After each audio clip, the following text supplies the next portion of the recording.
Halo semuanya, welcome back to Depan Layar Podcast.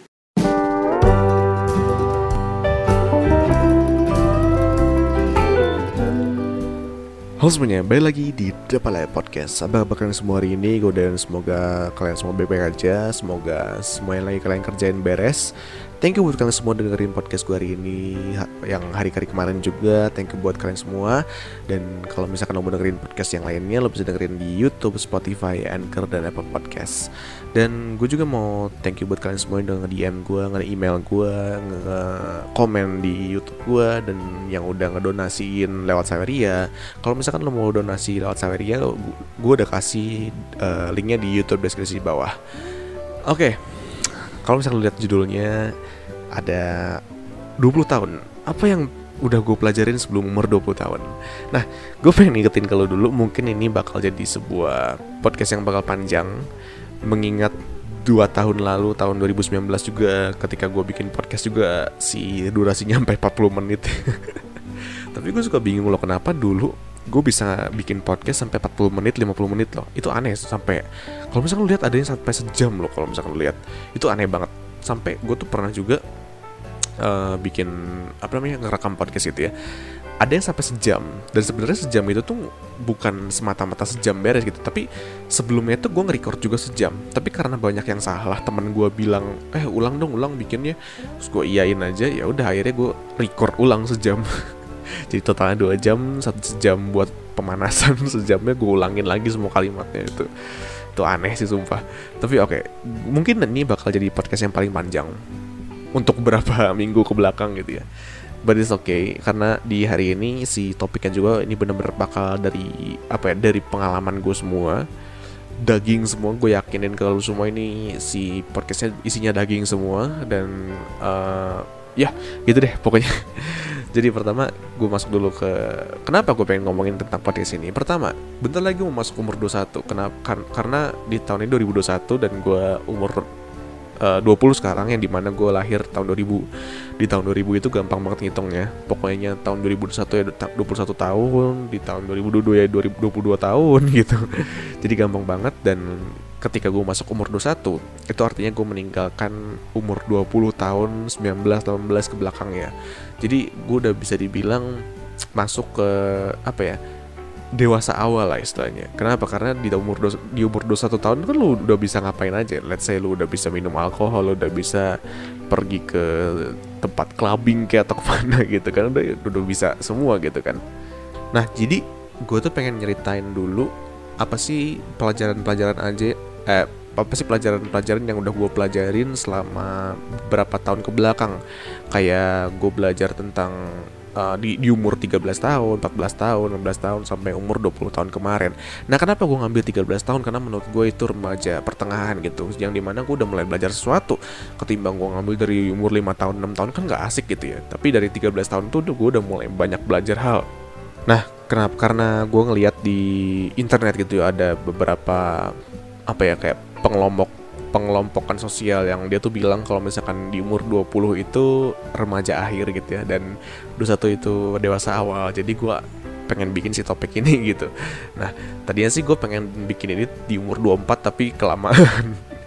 Berarti kan 3-4 tahunan lagi mungkin gue juga gak tahu masih hidup atau enggak. Nggak bercanda, tapi ini biar pengalaman dan pelajaran yang bakal menurut gue bakal kebawa sampai dewasa sih. Kenapa? Karena ini pelajaran-pelajaran atau pengalaman gue yang mungkin gue bisa bisa gue bilang ini sebenarnya harusnya gue dapetin lebih nanti gitu ya, pas gue udah agak tuaan dikit. Tapi ternyata gue dapetin zaman dulu waktu gue masih muda gitu. Nah, mungkin kalau kalian semua yang udah ngedengerin dari pengalaman gue ini, lu mau nge-share pengalaman lu juga gak apa-apa. Lu bisa ngirim email, lu bisa nge-DM gue, lu bisa komen di YouTube. Ntar gue bakal ngomongin di podcast selanjutnya gitu. Nah, habis itu gue yakin di antara kebodohan dan keegoisan dan selfishan gue di zaman remaja gitu ya, pasti ada yang kebawa sampai dewasa menurut gue ya. Maksudnya pelajaran yang kebawa sampai dewasa. Dan yang terakhir, di setiap umur yang gue bakal sebutin, dari umur 13 sampai 20, gue bakal sebutin satu-satu pelajaran apa aja yang gue dapetin tiap gue bertambah umur gitu. Jadi gitu. Jadi sebelumnya gue pengen ngomong dulu kalau misalkan gue bikin ini karena menurut gue di umur 20 tahun itu tuh menurut gue salah satu umur yang menurut gue tuh dipakai untuk lo untuk ngeliat lagi ke belakang, untuk ngeliat lagi ke zaman-zaman remaja lu, apa aja sih yang udah lu kerjain, apa aja sih kesalahan yang lu perbuat, apa aja pelajaran yang lu dapet. Menurut gue seperti itu. Dan habis itu gue bakal menjadikan si pelajaran selama umur belasan tahun itu, belasan maksudnya kayak belasan kayak 13, 14, 15 itu, gue bakal pakai si pelajarannya itu supaya tidak lagi terjadi di umur ketika gue udah masuk ke puluhan tahun gitu, 21, 22, 23, 24, 25 sampai nanti 30, 40, 50 gitu. Jadi mungkin gue berharap apa yang gue bakal share hari ini bakal bisa berguna juga buat lo gitu. Oke, kita langsung masuk ke yang pertama. Di umur 13 tahun, ketika gue masuk SMP itu gue sebenarnya umur 12 sih gue masuk SMP. Cuman pas pertama kali masuk SMP itu jatuhnya kayak lu tuh masih anak SD gitu. Iya gak sih, kayak SD perpindahan ke SMP itu masih kayak ya childish lah, anak-anak pada umumnya gitu. Tapi di umur 13 itu lu udah mulai masuk ke umur yang dimana lu udah masuk ke environment atau lingkungannya sekolah menengah gitu ya. Jadi lu udah mulai ngerti apa yang disebut dengan apa yang boleh dilakukan, apa yang tidak. Itu udah mulai terlatih gitu istilahnya. Nah, jadi pertama kali ketika gue umur 13 tahun itu gue belajar sesuatu. Yang pertama, gue pertama kalinya explore tentang hobi. Nah, maksudnya mungkin kalau misalkan lo ngomong juga explore tentang hobi, ya umur 5 tahun, 6 tahun juga bisa gitu. Tapi enggak. Hobi yang gue maksudkan di sini adalah ketika gue mengerjakan si hobi ini, gue memprioritaskan si hobi ini ketimbang pelajaran yang ada di sekolah. Akademik gue tinggalin, tapi gue fokus sama si hobi gue. Dan ternyata ketika gue fokus sama si hobi gue di umur 13 tahun ini, ternyata sampai sekarang kebawa. Dan kalau misalkan lo mau tahu hobi apa itu, yang pertama gue hobi sama yang namanya komputer. Di umur 13 itu gue udah mulai ngoprek segala sesuatu sendiri. Gue mulai nabung buat beli part-part komputer sendiri. Gue mulai pergi sendiri ke tempat-tempat komputer dan segala macam. Gue mulai belajar, dan ternyata sampai gue umur 20 tahun sekarang tuh itu masih kepake. Beberapa kali gue suka dipanggil teman gue buat ngebenerin komputer dia, ngebenerin laptop dia, nginstalin program software segala macem, atau kadang gue ngebantuin teman gue yang programnya error dan segala macem. Jadi kayak gue dari hobi itu jatuhnya gue sekarang jadi teknisi panggilan gitu. Padahal sebenarnya kan pekerjaan utama gue bukan itu, tapi dari explore hobi itu tuh gue semacam bikin sebuah branding buat diri gue. Kalau misalkan nih lo gue pinter komputer, kalau misalkan lo butuh bantuan lo bisa ngomong ke gue gitu. Jadi sampai sekarang itu gue masih dapet pemasukan dari situ. Jadi pelajaran yang pertama yang gue ambil di umur 13 tahun itu, gue mendapatkan pelajaran yaitu mendapatkan kayak mengeksplor hobi yang sampai sekarang tuh berhasil gitu. Sampai sekarang tuh kebawa si manfaatnya. Oh ya, hobi yang kedua yang habis itu gue pelajarin adalah musik. Gue belajar mulai banyak dari gitar, dari piano, dari biola. Di umur segitu tuh gue belajar banyak. Dan sampai sekarang tuh kadang-kadang kalau misalkan gue lagi pengen aja gue main piano atau gue main gitar segala macam gitu. Dan itu masih ke bawah sampai sekarang. Dan kalau misalkan mungkin di masa depan tiba-tiba komputer hilang, ya gue bisa ngelesin piano atau ngelesin gitar gitu kan, bisa buat menghidupi diri gue sendiri juga gitu. Nah itu umur 13. Umur 14 gue belajar ketika gue tidak menjadi diri sendiri supaya mendapatkan perhatian dari orang lain, itu nggak ada gunanya sama sekali. Gini, ketika gue tidak menjadi diri gue sendiri, ketika gue mencoba untuk menjadi orang lain. Jadi gini, waktu di sekolah itu gue belajar kalau misalkan ternyata ada orang yang dia tuh sangat dipandang sama banyak orang, dia keren, dia hebat, dia ganteng gitu. Gue ngerasa kayak, bisa gak sih gue kayak gitu ya. Tapi dia tuh orangnya nakal gitu. Dia tuh selalu bikin masalah, dia tuh selalu bikin mancing keributan, dan akhirnya dia diskors. Tapi menurut gue itu keren. Gue pengen keren sekeren dia supaya gue tuh bisa dipandang sama banyak orang, ditakutin sama banyak orang. Gue pengen kayak mencari jati diri gue gitu, kayak gue tuh orang hebat loh gitu. Dan ketika gue menjadi orang lain tanpa menjadi diri gue sendiri, itu sangat salah besar banget. Kenapa? Karena gue pernah cerita juga di podcast sebelumnya, kalau misalkan gue sempat hampir dikeluarin dari sekolah gara-gara gue nakal, dan itu tuh bukan diri gue sebenarnya gitu. Diri gue yang sebenarnya itu sebenarnya gue pendiam gitu, tapi gue seperti itu karena gue tuh pengen dilihat sama orang, gue pengen keren aja gitu lihat orang, tapi ternyata itu tuh tidak membantu sama sekali. Dan akhirnya gue belajar dari situ kalau misalkan menjadi orang lain di dalam hidup lo itu sangat amat buruk buat kehidupan lo gitu. Itu yang kedua, ketika di umur 14 tahun. Nah, kita lanjut ke umur 15 tahun. Ketika di umur 15 tahun gue belajar sesuatu, yaitu selalu ada orang lain yang lebih hebat daripada lo. Maksudnya apa? Maksudnya gini, ketika waktu itu gue umur 15 tahun itu kan udah transisi dari SMP ke SMA ya. Di SMA itu di SMP itu gue selalu ngerasa kayak wah gue tuh orang yang lebih maju lah, lebih pinter gitu. Tapi gue selalu mikir kenapa kok di SMA itu sangat berbeda dari SMP ya.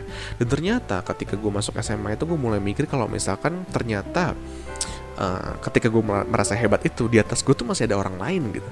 Jadi maksudnya kayak ketika sekarang gue sombong sama orang lain kalau misalkan gue tuh hebat, gue merasa kalau misalkan di luar sana masih ada orang yang lebih hebat daripada gue gitu. Dan itu adalah pelajaran yang gue dapetin ketika gue masuk SMA, transisi dari SMP ke SMA gitu. Dan sampai sekarang gue masih pelajaran itu gue pakai untuk gue tuh supaya nggak sombong gitu loh, supaya gue tuh selalu bisa humble lah istilahnya gitu, selalu bisa merendahkan diri gue, rendah hati lah istilahnya gitu. Nah itu ketika gue umur 15 tahun. Ketika gue umur 16 tahun, lanjutkan umur 16 tahun, somehow gak tahu kenapa gue ngerasa kalau misalkan yang namanya baca buku itu dibandingin sama nonton film atau video motivasi punya impact yang berbeda. Jadi di umur 16 tahun itu gue udah mulai membaca buku, baca buku yang sebenarnya gue tuh awalnya nggak ngerti. Kalau misalkan lu pengen tahu gitu ya, paham gitu ya. Jadi pertama kali itu gue tuh anaknya tuh yang bego di sekolah. Gue nggak ngerti apa-apa tentang bisnis, tapi tiba-tiba gue belajar tentang marketing. Aneh nggak? Gue beli buku marketing, gue baca, tapi gue nggak ngerti isinya. Yang penting gue baca aja gitu. Jadi ketika gue baca itu gue kayak ngerasa sesuatu yang berbeda. Serius, kayak gue aneh aja gitu. Kayak ketika gue baca pertama kali buku, gue ketagihan. Gue habis itu beberapa hari setelah itu gue pergi ke Gramet, terus gue beli buku yang banyak. Ketika gue beli buku yang banyak, gue baca. Akhirnya gue tuh ngerasa kayak gue mendapatkan sesuatu yang sebenarnya tuh selama ini gue cari, tapi gue nggak tahu carinya di mana gitu. Dan ternyata di buku itu gue mendapatkan semua yang gue cari gitu.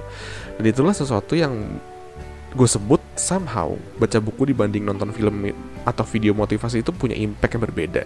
Dan itu tuh di umur 16 tahun itu gue udah mulai nyari banyak buku. Sampai sekarang gue sering ngoleksi banyak buku, baca buku, terus habis itu gue nggak mau jual, gue koleksi si bukunya gitu. Nah habis itu di umur 17 ya, tadi 16 sekarang 17. Di umur 17 gue belajar tentang orang yang selamanya stuck atau miskin dalam finansial adalah orang yang cuma kerja, habis itu uangnya ditabung doang tanpa diinvestasikan. Nah, jadi ini ada pengalaman satu dari hidup gue gitu ya. Jadi waktu itu tuh gue sempat gue pernah cerita juga sih di podcast ini, gue pernah cerita. Jadi gue pernah dijamret sama orang. Gue pernah dijamret, tapi situasinya tuh gue tuh orangnya di sekolah itu kerja juga gitu, nyari duit. Dan ketika gue dijamret HP gue mikir gimana caranya gue dapetin HP lagi gitu. Akhirnya gue gue mulai nyari duit lagi. Gue jualan makanan, jualan chicken katsu dulu, gue inget banget. Gue jualan katsu, gue jualan makanan, dapat uang lagi, gue beli HP. Nah, ketika gue beli HP, uang gue habis hanya untuk beli HP itu. Tapi di sisi lain tuh gue mikir, kalau misalkan gue beli HP dengan cara gue ngabisin uang sebanyak ini, terus gue harus ulang dari awal lagi. Let's say misalkan nanti ketika gue udah beli HP, amit-amit 2 minggu lagi gue tiba-tiba kejamret lagi. Terus gue mau ngapain? Gue mau minta ke orang tua atau gue mau kerja lagi gitu. Berarti kan gue harus ngulangin kerja gue lagi, ya gak sih? Dari nol lagi. Dan itu yang bikin gue kayak ngerasa kayak mungkin ada sesuatu yang harus gue lakukan supaya gue tuh gak kehabisan uang terus gitu. Dan akhirnya dari situlah gue belajar untuk investasi. Gue belajar untuk cari sesuatu instrumen investasi yang bisa memberikan gue keuntungan atau uang gitu ya. Bahkan ketika gue tuh gak harus kerja gitu. Dan akhirnya gue menemukan beberapa contohnya kayak emas. Pertama kali gue belajar emas, abis itu gue belajar reksadana waktu itu. Bahkan dulu aja reksadana tuh gak terlalu terkenal loh, aneh. Gue juga gak ngerti, sekarang udah mulai terkenal banget. Dulu reksadana belum ada tuh, kayak aplikasi bibit itu belum ada. Dulu tuh cuma ada Bareksa kalau gak salah, gue inget banget. Nah dari reksadana itu gue belajar lagi tentang waktu itu saham kalau nggak salah. Gue belajar saham, abis itu gue belajar cryptocurrency, dan sampai sekarang tuh gue masih terus berinvestasi. Gue masih belajar investasi, dan sampai sekarang juga title gue kalau misalkan lu ditanya gue kerja apa, gue cuma jawab gue full time investor. Karena gue suka banget sama pekerjaan itu, nggak harus banyak mikir, gue bisa ngerjain yang lain, tapi pemasukannya lumayan bisa buat menghidupi gue lah istilahnya gitu. Jadi istilahnya di umur 17 gue belajar investasi, yang ternyata ketika gue belajar investasi itu nggak cuman menopang finansial gue, tapi itu juga menjadikan gue mendapatkan pekerjaan tetap yang baru sampai detik ini gitu. Nah, habis itu di umur 17 ya. Sekarang kita masuk ke umur 18. 18 itu ketika gue udah lulus SMA, dan habis itu gue mulai masuk ke perkuliahan sampai akhirnya gue DO. Gue resign dari kuliah gue. Tapi ada satu hal yang menurut gue ini sangat penting, menurut gue atau menurut lu juga. Ketika lu kehilangan identitas lu, ketika lu kehilangan jati diri lu, satu-satunya jalan untuk menemukan lagi jati diri lu adalah dengan cara lu menyendiri. Ketika lu menyendiri itu, pastiin kalau misalkan lu itu stop atau berhenti ngebanding-bandingin diri lu sama orang lain gitu. Nah, ketika waktu itu tuh gue pernah cerita juga, ketika gue keluar dari kuliah itu gue mulai kehilangan arah. Gue nggak tahu diri gue itu sebenarnya apa, gue nggak tahu gue tuh siapa. Gue mulai nggak tahu apa yang pengen gue lakukan, dan gue tuh selalu mencari cara supaya gue tuh bisa main sama temen, supaya pikiran gue tuh relief lah, kayak pikiran gue tuh mulai fresh lagi gitu, di reset lagi gitu. Tapi semakin sering gue bertemu langsung dengan orang, semakin sering gue ngobrol sama orang, semakin gue bingung sebenarnya gue tuh apa gitu. Dan akhirnya gue mulai berpikir kayak mungkin nggak ada satu cara yang dimana bisa membuat bisa membuat mengembalikan diri gue yang sebelumnya, yaitu dengan cara gue menyendiri. Waktu itu gue mulai keluar dari semacam grup main temen gue gitu, kayak gue udah bentar doang, gue pakai menyendiri dulu. Akhirnya gue menyendiri selama beberapa bulan. Gue cuma ngobrol sama beberapa teman gue doang, dan gue lebih sering ngabisin waktu sendiri gitu kan. Dan akhirnya gue mulai mendapatkan siapa diri gue sebenarnya. Gitu. Gue kayak ngenyortir teman-teman yang emang punya kualitinya yang bagus gitu. Dan akhirnya ketika gue masuk bikin podcast gitu ya, ketika gue bikin podcast depan layar ini, itu adalah salah satu turning point di mana gue udah mulai menemukan sebenarnya gue tuh mau apa, sebenarnya gue siapa, dan sebenarnya apa yang gue pengen buat hidup gue gitu. Jadi intinya apa yang gue bisa lakukan untuk hidup gue ketika gue lost gitu ya, ketika gue kehilangan jati diri gue, adalah dengan cara gue menyendiri. Gue cari tempat untuk sendiri, gue pikirin sebenarnya gue tuh pengennya apa, sebenarnya gue tuh siapa, dan akhirnya pelan-pelan cari jalan keluar untuk menghadapi hidup lagi gitu. Nah, itu yang pertama. Yang kedua, di umur 18 tahun juga gue belajar tentang mimpi seorang anak kecil, yang ketika lo masih kecil, umur 5 tahun, 6 tahun. Gue pernah bahas di podcast sebelumnya, kalau misalkan cita-cita zaman kecil lo itu jangan pernah dilupain. Kenapa? Karena gimana pun juga yang namanya cita-cita zaman kecil itu yang ngedrive lo, atau yang mengendarai lo, atau yang mendorong lo supaya lo itu bisa lebih baik daripada sebelumnya. Karena ketika lo nggak punya cita-cita sama sekali, ya lo nggak bakal bisa maju gitu. Lo bakal stuck di satu tempat yang sama. Lo nggak bakal bisa lo nggak bakal bisa mendapatkan sesuatu yang lo inginkan gitu. Ngerti gak sih? Nah, itu di umur 18 tahun. Kita lanjut ke umur 19 tahun. 19 tahun adalah ketika gue udah hampir selesai menyendiri. Ketika gue udah bikin podcast ini, pertama kali ngerintis podcast ini, itu umur 19 tahun. Ketika umur 19, pertama kali yang gue pelajari adalah kerja keras dan cerdas. Itu bener-bener bakal berhasil kalau misalkan lo itu sabar dan konsisten. Meskipun itu butuh waktu yang sangat lama, cukup lama, Jadi ketika di umur 19 itu gue melakukan 2-3 pekerjaan sekaligus. Pertama, gue ngelanjutin investasi gue. Investasi gue benar-benar dinaikin. Gue sengaja nggak boros. Gue benar-benar hemat sama uang gue. Terus yang kedua, gue kerja keras buat ngerintis si podcast ini. Terus yang ketiga juga, at the same time gue kerja keras untuk mencari jati diri gue. Gue mulai baca-baca tentang psikologi. Gue baca-baca tentang cara mengendalikan pikiran supaya nggak overthink, insecure, dan segala macam. Jadi 3 hal itu tuh yang membuat gue kerja keras untuk mencari atau menata ulang hidup gue supaya lebih baik di masa depannya. Nah, awalnya tuh gue nggak percaya sama 3 hal itu bakal berhasil atau enggak. Tapi akhirnya ketika gue lakukan itu tanpa ada tanpa berpikir untuk berhenti gitu, tau gak sih, kayak gue konsisten aja gitu, gue kerjain terus, dan akhirnya gue bisa jujur sama kalian ya, kalau misalkan gue mau jujur, hasilnya sangat amat baik di tahun sekarang gitu. Even sekarang 2020 2021 kan, di tahun 2020 aja itu udah bagus banget gitu, tapi di tahun 2021 itu semakin baik lagi gitu. Itu yang menurut gue sangat sangat ada efeknya lah kalau misalkan lo tuh mau kerja keras dan konsisten gitu. Nah, abis itu yang terakhir di umur 20 ini gue belajar 2 hal. Sementara gue belajar 3 hal deng. Sementara gue belajar 3 hal. Yang pertama gue belajar untuk push the envelope. Bahasa Indonesianya apa ya, kayak keluar dari zona nyaman lu, kayak keluar dari limit lu, dari batas lu gitu. Lu mencoba sesuatu yang di luar batas lu. Terus yang kedua gue belajar untuk nggak peduli tentang perkataan orang lain. Dan yang ketiga itu gue belajar tentang gue tuh nggak peduli ya, kayak misalkan lu debat sama gue gitu ya, gue nggak peduli kalau misalkan gue tuh bener atau salah gitu, ngerti gak sih?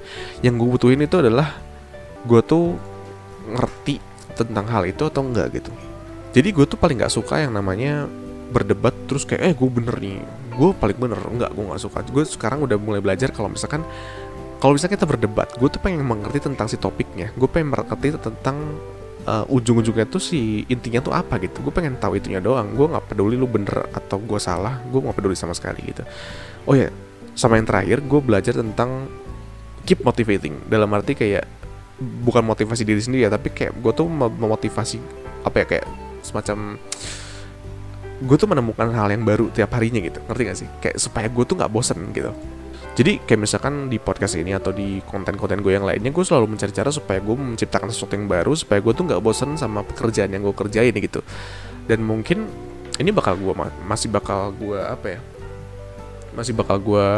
upgrade sampai nanti gue umur 21, 22, 23 sampai nantinya gitu, supaya gue tuh masih terusan punya ide untuk menciptakan sesuatu yang baru, supaya gue juga nggak bosen gitu.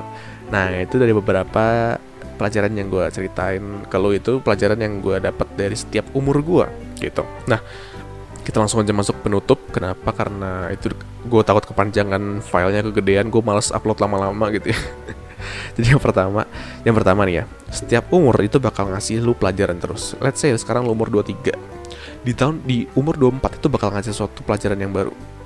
Umur 25 sesuatu yang baru, 26 sesuatu yang baru. Terus kita bakal terus belajar setiap harinya. Sadar nggak sadar itu yang lu lakukan tiap harinya. Nah, pertanyaannya adalah lu tuh mau belajar dari setiap pelajaran yang umur lu kasih atau enggak? Let's say di umur 13 lu kasih pelajaran tentang A, lu tuh mau mempelajari si kesalahan itu atau enggak? Atau lu cuma pengen ngelupain si kesalahan itu dan ya udah lu move on.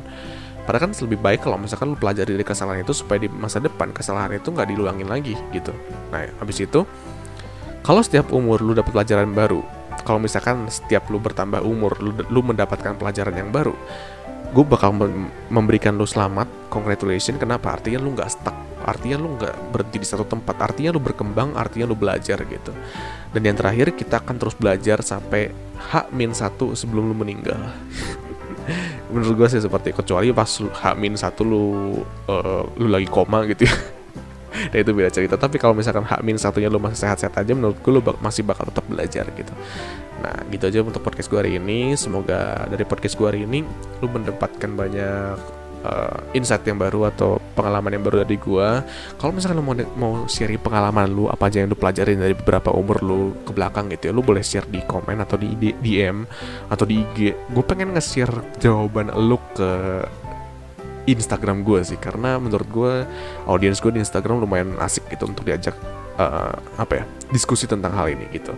Jadi sampai sini aja podcast gue hari ini. Sampai jumpa lagi di podcast depan selanjutnya. Gue Joshua dan goodbye. Thank you semuanya.